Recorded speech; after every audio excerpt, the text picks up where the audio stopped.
pueden ir acomodando los servidores también en su lugar. Y quiero que veamos el título de esta meditación, de esta palabra que vamos a aprender el día de hoy. Lo repetimos 3 veces. 1, 2, 3, es una pregunta. ¿Qué dice? Otra vez. La última. A ver, vamos a platicar un poquito. ¿Qué hace usted cuando hay una crisis? Normalmente. Aparte de que lloro, pastor, ¿verdad? Toda la noche. Bueno, no. Espero que lo hagas, está muy bien. Pero la realidad, ¿qué hacemos en una crisis normalmente? Nos estresamos, ¿qué más? Nos preocupamos, ¿qué más? No podemos dormir, pedimos consejo, debería de. ¿Qué hacemos en medio de una crisis? Bueno, si no se avientan, los voy a aventar. ¿Qué haces en una crisis normalmente? Ya dijeron allá, nos preocupamos, no podemos dormir, pedimos consejo. Los de aquel lado se piden consejo, no sé aquí. ¿Qué haces en una crisis? Preguntamos, ¿qué más? ¿Nos acordamos de Dios? Algo así escuché. Oramos, perfecto. ¿Qué más? Pero normalmente en una crisis a veces nos golpea. ¿Y cuántos saben que en una crisis chillamos? Nos deprimimos, le echamos la culpa, andamos enojados, andamos iracundos. Qué fuerte, en medio de una crisis. Y yo quiero enseñarles aquí en este pasaje, 1 Samuel capítulo 30. Vamos a aprender acá. Dice, cuando David y sus hombres vinieron a Siclac al tercer día, los de Amalec habían invadido el Negev y a Siclac, y habían asolado a Siclac y le habían prendido fuego, y se habían llevado cautivas a las mujeres y a todo lo que estaba ahí, desde el menor hasta el mayor, pero a nadie habían dado muerte, sino se los habían llevado al seguir su camino. Vino pues David con los suyos a la ciudad, y aquí que estaba quemada, diga conmigo que estaba quemada, y las mujeres y sus hijos e hijas habían sido llevadas cautivas o cautivos, habían sido llevados cautivos. Versículo 4. Entonces David y la gente que con él estaba alzaron su voz y lloraron hasta que les faltaron las fuerzas para llorar. Las 2 mujeres de David, Ahinoam, Jerrelita, y Abigail, la que fue mujer de Nabal, el del Carmel, también era cautiva. Y David se angustió mucho porque el pueblo hablaba de apedrearlo, pues todo el pueblo estaba en amargura de alma, cada uno por su hijo y por su hija, mas David se fortaleció en Jehová su Dios. Es muy interesante este pasaje. Vemos a David en medio de una crisis. Vamos a poner un poquito de contexto de lo que está pasando acá. David, aproximadamente cuando tenía 16 años, le profetizaron de que iba a ser rey. Pero pasaron los años y lejos de ver cumplida la promesa, David se la pasa viviendo durante más de 10, los comentarios bíblicos dicen que aproximadamente entre 15 a 17 años David se la pasó huyendo de Saúl.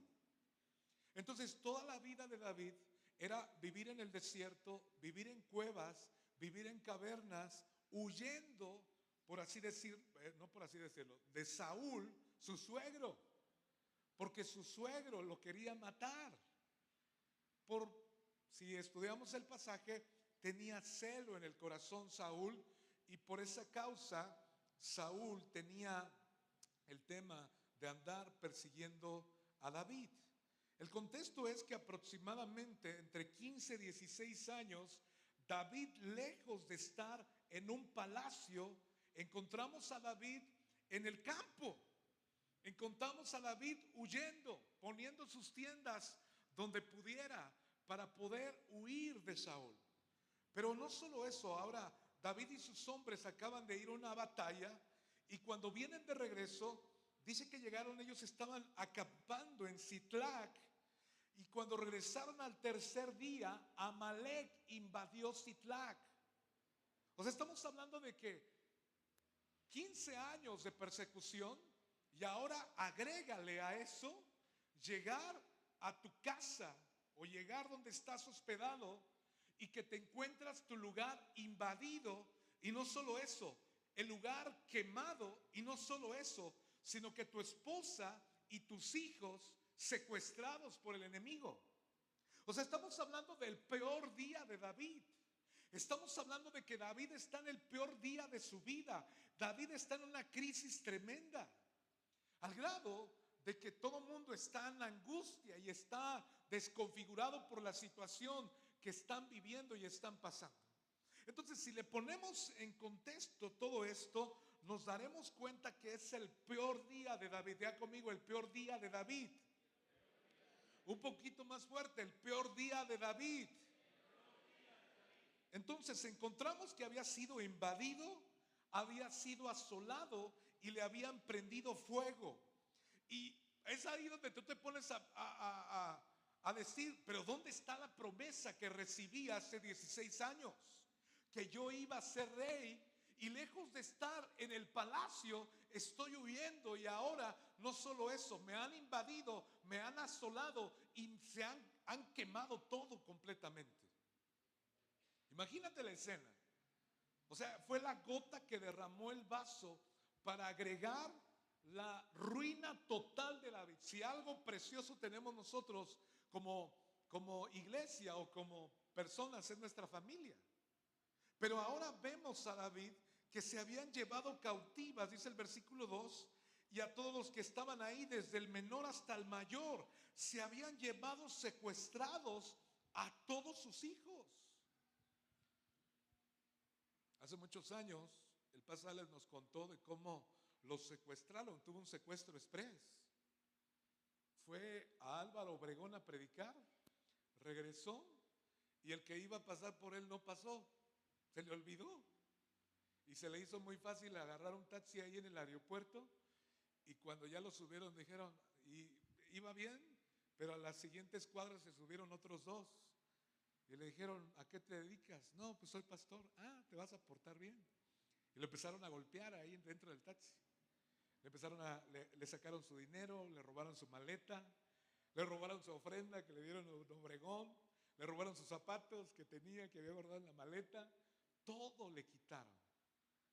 Y luego no solo eso, sino también le estaban pidiendo los NIPs de las tarjetas que él tenía para vaciar las cuentas. Fue una cosa muy fuerte y lo fueron a aventar. Bueno, lo estuvieron amenazando de que lo iban a matar y el pastor Alejandro, bajo la unción, dijo, si me van a matar, mátenme de una vez porque yo no le voy a dar problema ni a mi iglesia ni a mi esposa. Así que hagan conmigo lo que tengan que hacer. Y le pegaban y le pegaban y le pegaban y luego al final de cuentas lo fueron a botar por allá por el bordo. Fue muy fuerte, fue muy difícil. Es una realidad. Y siempre hemos honrado y bendecido el ejemplo de nuestro pastor, porque lejos de irse de Nesa, ya lo secuestraron una vez, le robaron 2 camionetas a punto de pistola, pero lejos de irse de Nesa, él ama esa tierra, porque es su asignación, es el lugar donde Dios lo llamó. No dice, ay, está muy peligroso, me voy a Polanco. No, está sembrado ahí. Y eso es un ejemplo para ti, para mí, de que tú y yo tenemos que amar la tierra a la cual Dios nos ha llamado. ¿Sí estamos? Ay, la ha guardado, está bien peligrosa, pero no pasa nada. Dios está con nosotros, ¿sí o no? Entonces dice que fueron llevados cautivas. Entonces, en el 3 dice, vino pues David con los suyos, y aquí que estaba quemada y las mujeres y sus hijos habían sido llevados cautivos. Entonces David y la gente que con él estaba alzaron su voz y lloraron hasta que les faltaron las fuerzas para llorar. En una crisis, tú y yo, es válido llorar, pero ten mucho cuidado que tus lágrimas, que tu tristeza, que tu depresión te quite la fuerza para vivir. Diga conmigo, es válido llorar. Un poquito más fuerte, es válido llorar. Pero ten cuidado de que cuando tú estás en una crisis, que ese lloro te quite las fuerzas para vivir. ¿Alguna vez has llorado hasta que se te acaban las fuerzas? Bueno, yo me acuerdo cuando me disciplinaba mi mamá y cómo quedaba, ¿no? Qué rico es ese sueño, ¿verdad? Después de que te dan una buena cinturoniza o con la vara. ¿Cuántos se acuerdan de eso? Sabroso es ese sueño, no sé cómo explicarlo, pero es riquísimo, ¿verdad? Es riquísimo ese sueño, ¿verdad? No sé si Iker se acuerda, pero bueno. Es riquísimo. Pero dice la palabra que le faltaron las fuerzas para llorar. Estaban a los gritos, amados, porque habían perdido a su esposa, sus hijos, sus posesiones. Hemos tenido historias allá en La Gotera y en las colonias de acá que gente se ha quemado su casa y pierde en un momento, en un instante pierde todo automáticamente. David perdió todo, quemaron todo, se llevaron todo. Y ahora lo más importante es que sus hijas y sus hijos habían sido secuestrados. Y obviamente eso causa dolor. Y eso causa aflicción y nos llenamos de ira y de venganza y de odio en el corazón para tratar de vengarnos de aquella situación que hemos estado pasando o de que vivimos. Pero sin embargo David, obviamente es válido llorar. Y luego dice en el versículo 5, las dos mujeres de David, Ahinoam Jerelita y Abigail. En ese tiempo sí se podía. Con una es suficiente ahorita nada más, ¿verdad? Con una mujer es suficiente. En el tiempo de David eran dos, era otro tema, pero solo es una. Y dice en el versículo 6, y David se angustió mucho. Cuando estamos en una crisis, nos angustiamos, amados. Cuando estamos en una crisis, nos angustiamos y la angustia puede distorsionar la imagen y la grandeza que Dios tiene para ayudarte a superar aquello que estás pasando o que estás viviendo. La angustia tiene su lugar, pero no tiene que estar en tu corazón. Una de las cosas que muchas veces la gente que está en medio de una crisis, en medio de una tormenta, es que puede estar la tormenta, pero tú puedes estar como Jesús en completa calma. Y Jesús dice la palabra que estaba dormido, mientras que todos los apóstoles estaban muriendo de pánico y de miedo. Mientras Jesús estaba dormido, dice la palabra. Número uno, ¿qué aprendemos de eso? Que el creador del cielo y de la tierra experimentó cansancio, porque atendía a las multitudes y él estaba cansado en ese momento y ni una tormenta lo podía despertar, pero todo el mundo estaba muerto de miedo. Pero ¿por qué? ¿Por qué estaba muerto de miedo los discípulos? Porque la tormenta ya se les había metido en el alma, en el corazón. Ten mucho cuidado que las crisis, que las tormentas entren a tu alma de tal manera de que esa angustia te distorsione la clase de Dios que tú y yo tenemos. Ten mucho cuidado.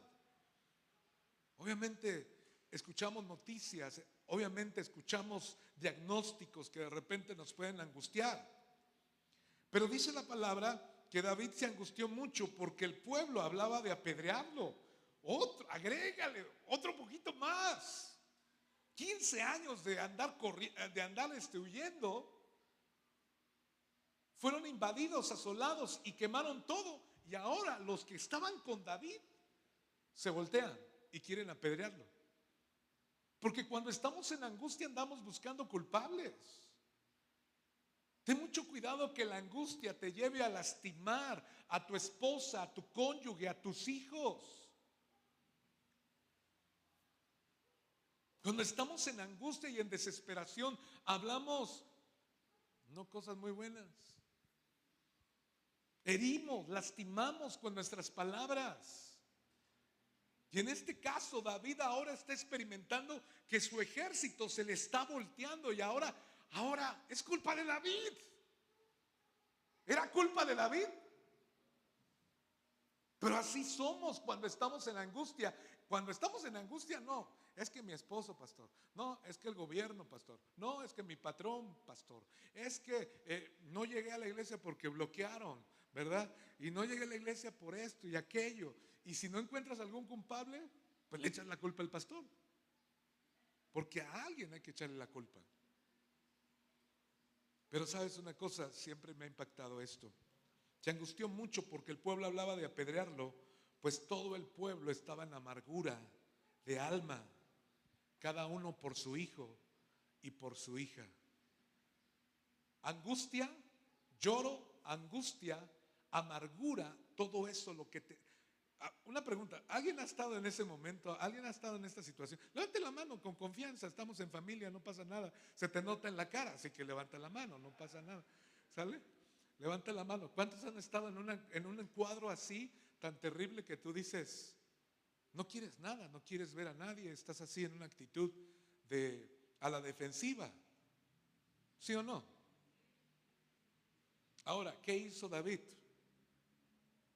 Dice la palabra, y David se fue al antro y se perdió. Empezó a tomar machín. ¿Qué hizo David? Compró un montón de piedras. ¿Cuál es la de ahorita? Cristal. Y David compró cristal y se puso re loquísimo y se encerró 3 días ahí. Eso hizo David. Y David dijo, gloria a Dios, ya se fueron las 2 señoras peleoneras que tenía, ahora me consigo otras 2. ¿Eso hizo David? No. ¿Por qué? Porque en medio de la crisis, esa es otra cosa importante, en medio de la crisis tú puedes a veces comprometer tu integridad. Si no aprendes a gobernar tu alma y a drenar la amargura y a drenar todo aquello que te está invadiendo, si tú no aprendes a drenarlo, por supuesto que vas a comprometer tu integridad. Pero David ni se fue de borracho, ni se fue a drogar, ni se fue a conseguir, no dijo, un clavo saca otro clavo, gloria a Dios, no, no, eso no hizo David.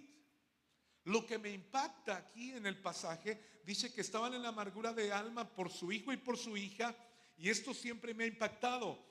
Lo repetimos la última frase del versículo 6, dice, mas David, ¿qué dice? Se fortaleció, ¿qué? En Jehová su Dios. Mas David se fortaleció en Jehová su Dios. ¿Qué hacer en medio de una crisis? En medio de una crisis yo quiero enseñarte a que te tienes que aprender a fortalecer en el Señor. No comprometas tu integridad. No comprometas tus convicciones, los principios de la palabra de Dios, no los comprometas. Que el Espíritu de Dios pueda ayudarnos como Job. Aunque Él me matara, yo voy a retener mi integridad, decía Job, que en un solo día perdió absolutamente todo y le dejó a la esposa para estar.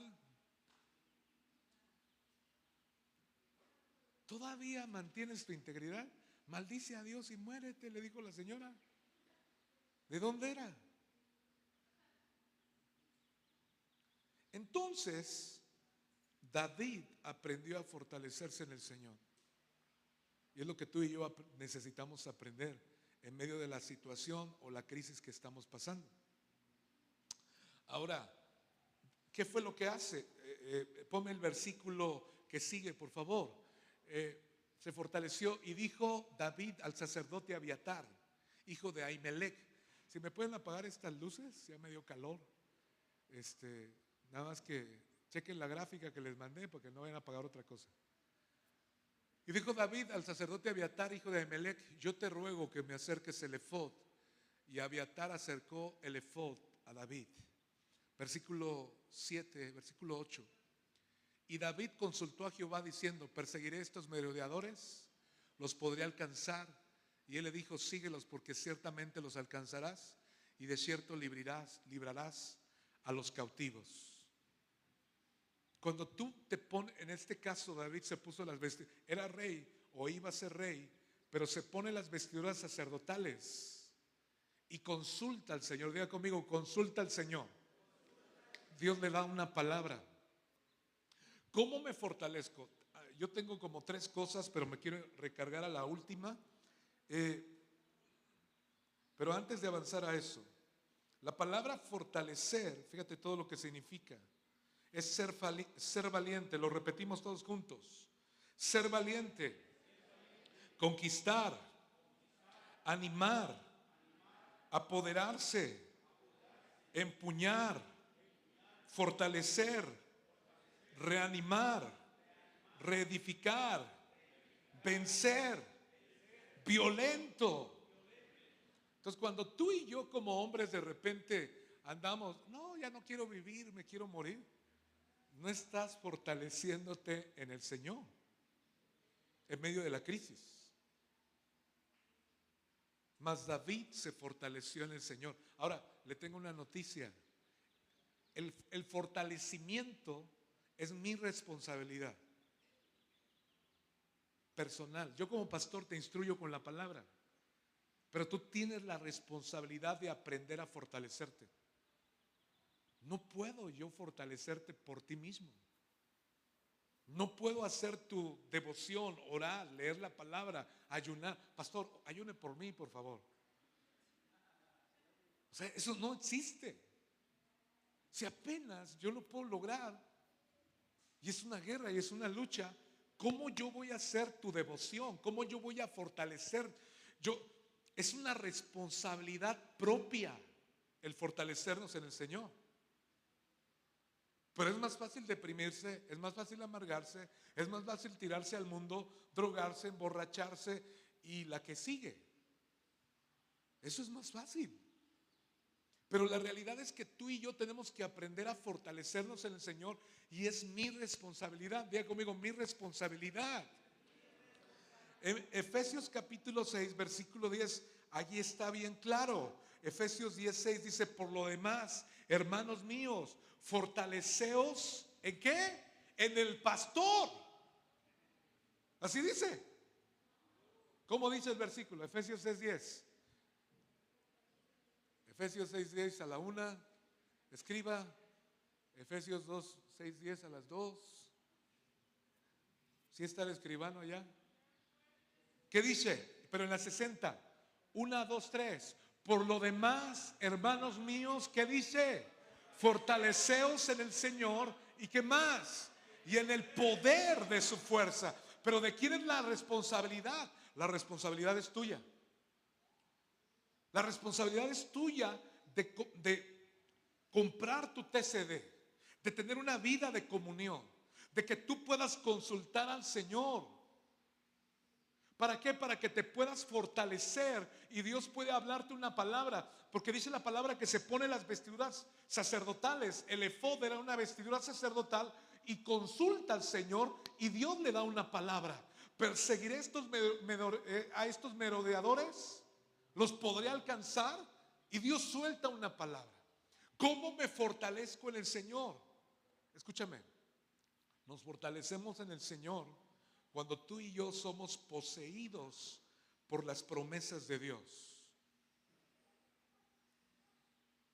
Meditar en las promesas de Dios es lo que te fortalece. ¿Qué es lo que buscó David? Buscó una palabra. Si tú estás en una crisis, quiero animarte, busca una palabra. Y yo puedo en cierta manera abonar algo, pero voy a confirmar solamente lo que Dios te habló en lo secreto, lo que Dios te habló en el lugar secreto, en el privado, en la oración, en la búsqueda. Voy a confirmar lo que Dios ya te habló. David aprendió a esperar y a aferrarse a las promesas de Dios aun cuando no veía nada. Hay muchos que a la primera oran y luego, ¿dónde está la promesa, Señor? No, ya no soy cristiano, ya me voy. No, te tienes que esperar. Y en medio de la espera, obviamente, les enseñé hace un tiempo, la esperanza que se demora es tormento para el corazón. Nos amargamos en medio de la espera, pero no pasa nada. Conquistando Fronteras aceptamos a los amargaditos y les tenemos paciencia y les amamos, porque posiblemente estás en medio de una espera, ¿o no? Hebreos 11:11 dice, quiero que lo veamos porque está maravilloso, cómo Sara aprendió a esperar y se aferró a una promesa. Y Sara y Abraham estaban viejitos. O sea, o sea, estamos hablando de a los 100 años, hermano, ya les colgaba todo, ¿sí me explico? Estaban viejitos, como no tienes idea. Dice, 1, 2, 3, ¿qué dice? Por la fe también la misma Sara, siendo estéril, ¿qué dice? Recibió fuerzas para concebir y dio a luz aún fuera del tiempo de la edad. ¿Porque qué?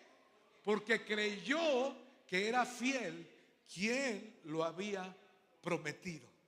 Entonces, ¿cómo me fortalezco en el Señor cuando yo soy valiente para pararme en una promesa que el Señor me ha dado? Es que tú me dijiste esto, yo no me muevo de aquí porque tú me lo prometiste, porque tú me lo dijiste.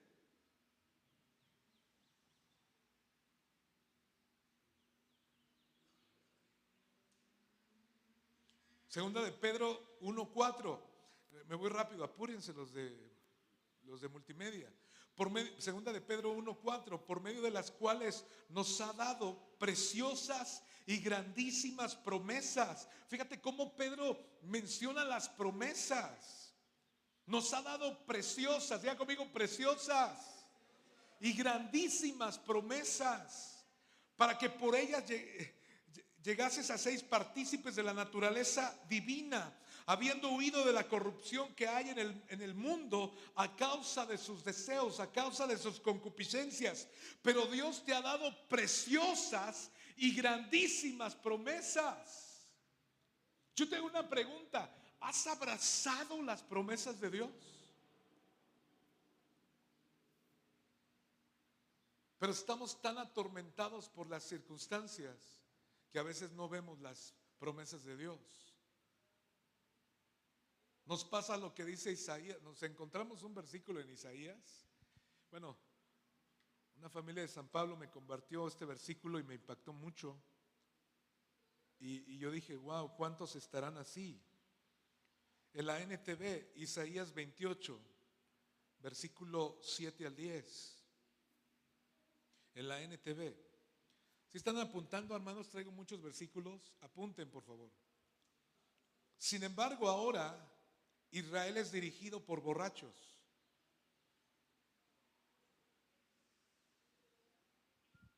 Ahora, no estoy diciendo que me pegó porque yo no tomo, hermanos, ¿verdad? Ay, el pastor se acuchilló solito, ¿verdad? No, hermanos, yo no tomo. Pero fíjate el contexto, está increíble. Lo leemos, 1, 2, 3. Ay, segunda, ¿qué dije? Isaías 28 del 7 al 10, ¿ya llegaron? En la nueva traducción viviente. Sin embargo, ahora Israel es dirigido por borrachos que dan tumbos por el vino y se tambalean por causa del alcohol. Los sacerdotes y los profetas se tambalean a causa del alcohol y se pierden, ¿qué dice? Por el vino. Dan tumbos cuando tienen visiones y se tambalean cuando emiten su decisión. Sus mesas están cubiertas de vómito, hay inmundicia por todas partes. ¿Quién creen que es el Señor que somos? Pero me impactó de que habla de que los sacerdotes y los profetas y los que dirigen a Israel están borrachos, dice la palabra. Amados, tengamos mucho cuidado. En medio de la crisis hay cosas que nos pueden embriagar. El mundo, las posesiones, el trabajo. Yo no estoy acusando a nadie. Y bueno, comercial, si tú te estás echando tus chelas, arrepiéntete, hermano. Que la Biblia dice que los alcohólicos, bueno, no dice los alcohólicos, dice los borrachos no entrarán al reino de los cielos. Pero es una, pastor, y una no es ninguna, como dice la Biblia. No dice la Biblia así, ¿verdad? La Biblia dice que los borrachos no entrarán al reino de los cielos. ¿No te gusta esa página? Pues arráncala. Pero dice la palabra eso. Entonces es interesante cómo Pedro dice estas grandísimas promesas. Amado, una palabra que Dios te dé te va a salvar la vida en medio de la dificultad o en medio de la crisis que estás pasando. Una palabra de parte del Señor te va a salvar la vida. ¿Tienes una palabra? Como le preguntaron a Jeremías, es increíble, Jeremías estaba en la cisterna con lodo, dice la palabra, estaba ahí metida, lo sacan y le dicen, ¿hay palabra, Jeremías? Claro que hay palabras. Serán llevados cautivos a Babilonia y todo el asunto. No les gustó a los reyes y lo volvieron a meter a la cisterna. No le dieron ofrenda ni le dieron de comer a pobre a Jeremías. Lo volvieron a meter a la cisterna. Pero sabes una cosa, Jeremías siempre tenía una palabra. Mi pregunta es, ¿hay palabra en tu corazón? ¿En medio de lo que estás pasando? ¿O ya quieres tirar la toalla y volverte mormón? Primera de Timoteo 1:18. Primera de Timoteo 1:18.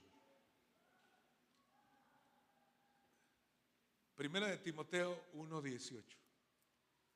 Y este sí lo leo hasta que aparezca. ¿Sí están aquí, familia?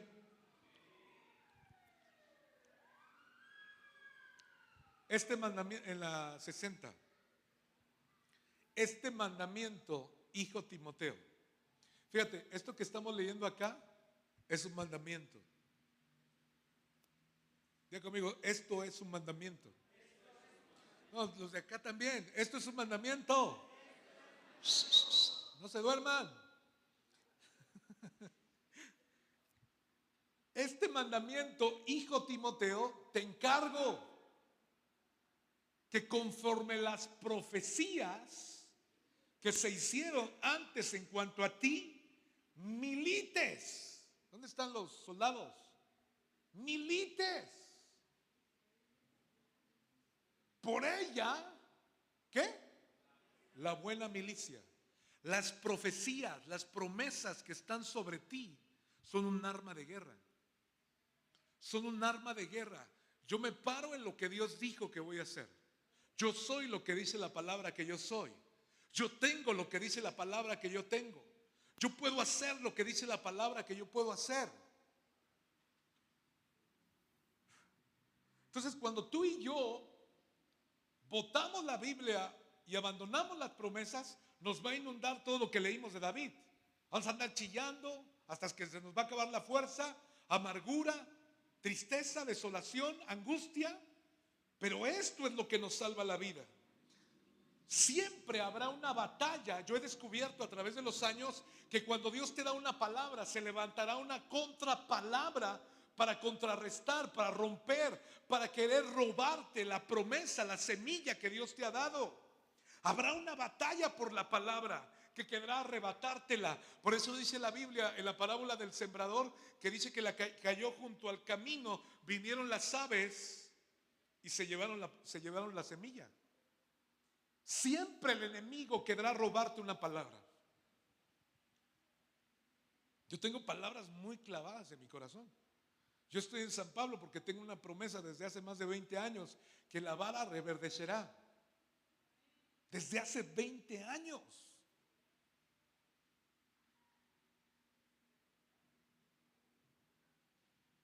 Si tú te aferras a una promesa de parte del Señor, ten por seguro que tendrás la victoria. Número 1, entonces, ¿cómo nos fortalecemos en el Señor?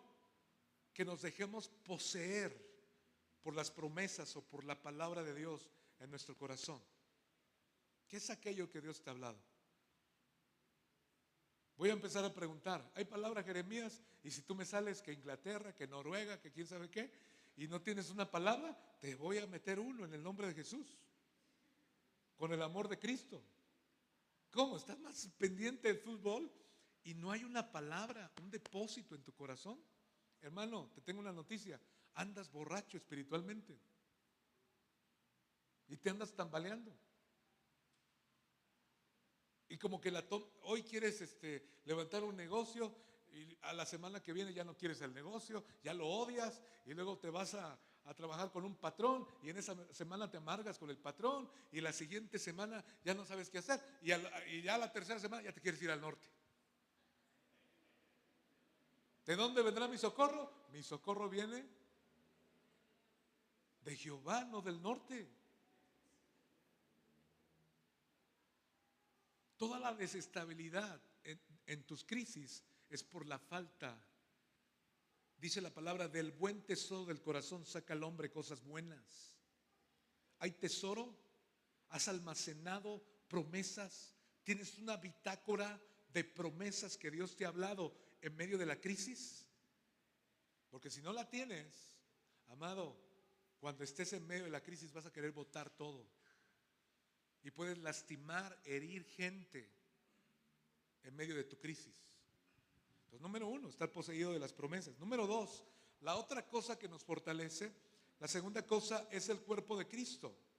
En 1 Samuel 23, del 15 al 16, 1 Samuel 23, del 15 al 16, dice, cuando me refiero al cuerpo de Cristo, me refiero a amistades claves, amistades divinas. Viendo pues David que Saúl había salido en busca de su vida, estuvo en Ores, en el desierto de Zip.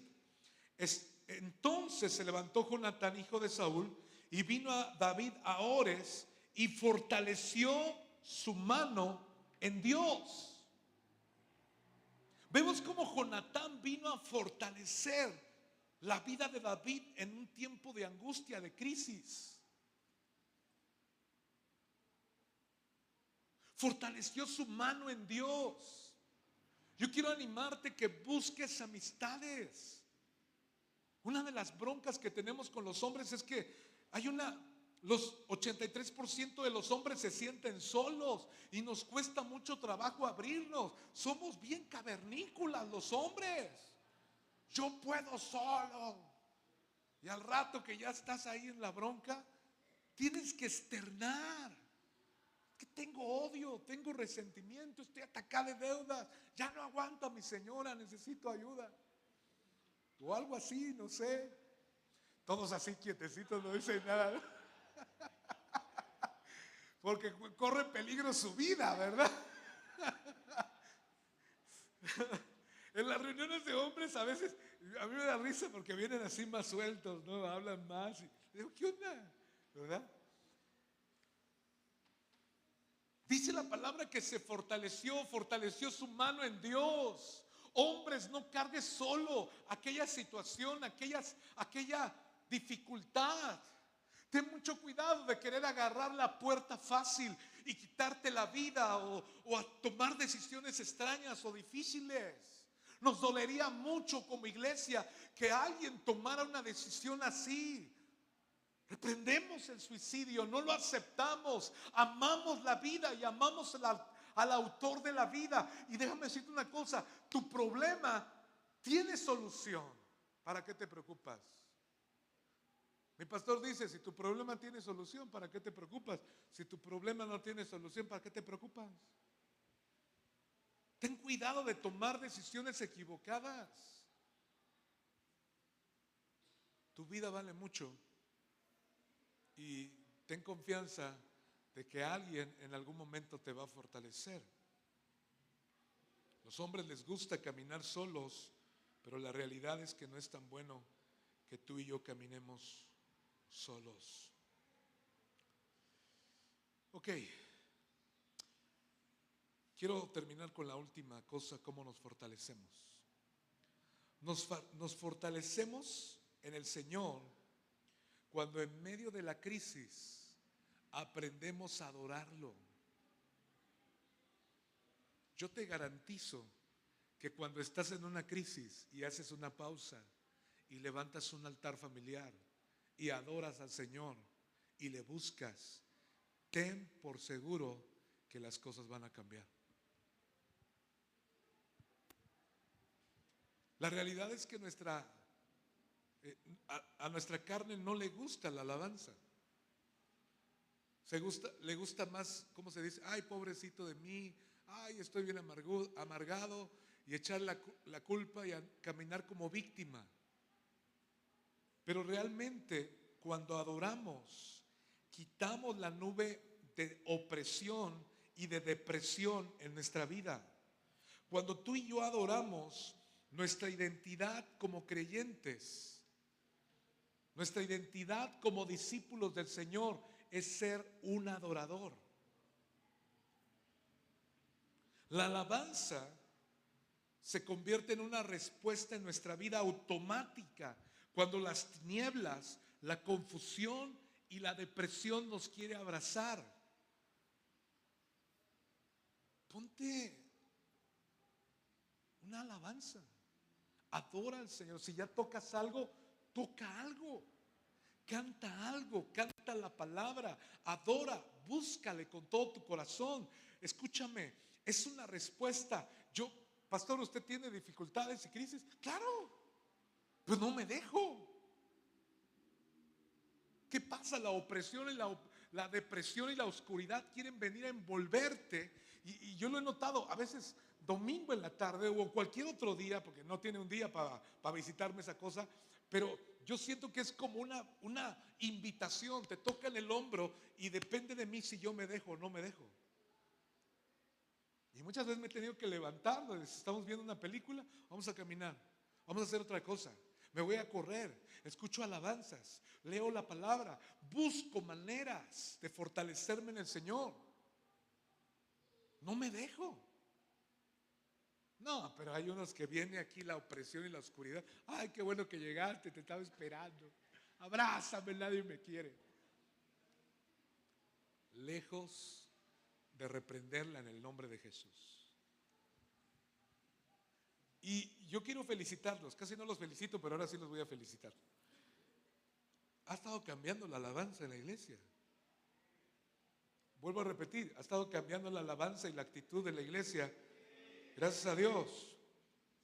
Necesitamos enfocarnos en la grandeza de Dios más que nosotros mismos o más que nuestro problema. Cuando tú y yo estamos adorando y de repente, cuán grande es nuestro Dios, cántale cuán grande es nuestro Dios, todos lo verán, cuán grande no eres Dios. ¿Qué sucede cuando tú tomas un tiempo y empiezas a adorar cuán grande es el Señor? Tu problema y la crisis se empieza a hacer pequeñita.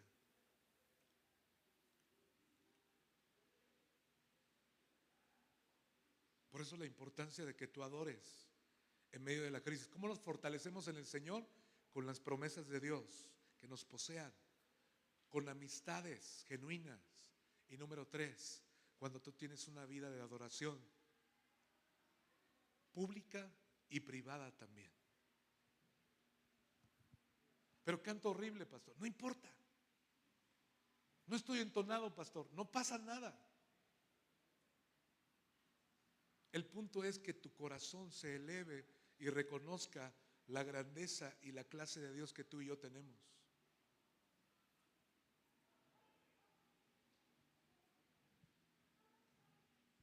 Cuando tú y yo adoramos a Dios, nuestros problemas empiezan a hacerse pequeños. En ese lugar de alabanza, mi fe se fortalece y se alimenta, y mi mente también con su verdad.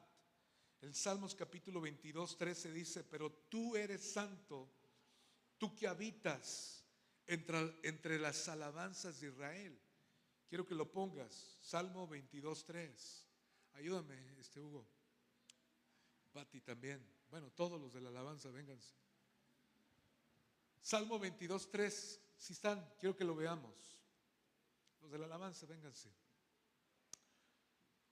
¿Qué dice? Todos juntos. Pero tú, todos juntos, familia, 1, 2, 3. Pero tú eres santo, tú que habitas entre las alabanzas de Israel. Entonces yo quiero animarte. Cuando tú empiezas a adorar y adorar y adorar y adorar, Él viene en medio de esas alabanzas y empieza a cambiar el ambiente de la situación. ¿Qué es aquello que te preocupa? ¿Tu matrimonio? ¿Tu situación económica? ¿Tu trabajo? ¿Tus hijos? ¿El diagnóstico médico? ¿El conflicto que traes? ¿La demanda que traes? ¿El problema legal que traes? ¿Las deudas que traes? Cuando tú adoras al Señor, todo eso se empieza a hacer pequeñito.